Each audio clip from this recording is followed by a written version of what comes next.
Алғаш рет Оңтүстік Қазақстан облысында халықаралық талаптарға сай жасөспірімдер спорт мектебі ашылды. Пайдалануға берілген 5-ші бокс мектебінде әлемдік деңгейдегі спорттық шараларды өткізуге мүмкіндік туды. Астана, Алматы қалаларынан кейін Шымкентте бой көтерген мектептің лентасын аймақ басшысы арнайы барып қиды. Заманауи спорттық құрылғылармен жабдықталған мектепте 1000-ға жуық бала еркін жаттығуға мүмкіндіктері бар. Жаттығу бөлмелерінен өзге медицина кабинеті, монша, кәсіпқой бокс кешені мен 220 көрерменге лайықталған аренада бар. Спорт кешенінде жасөспірімдер мен олимпиада ойындарының жеңімпаздарының дәріс алуына да жағдай жасалыпты. Қазіргі таңда 700-ге жуық тәлімгер жаттығу үстінде. Бұл шараның барлығы елбасының 2020 жылға дейін қазақстандықтардың 30%-ын бұқаралық спортқа тарту тапсырмасын жүзеге асыру бойынша іске асқан.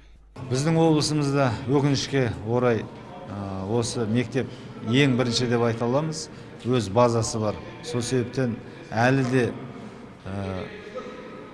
тағын 2 осындай ғимарат үлкен спорт кешені ашылса, нұр үстіне нұр болады. Оңтүстік Қазақстан облысының өзіндік бокс тарихы бар.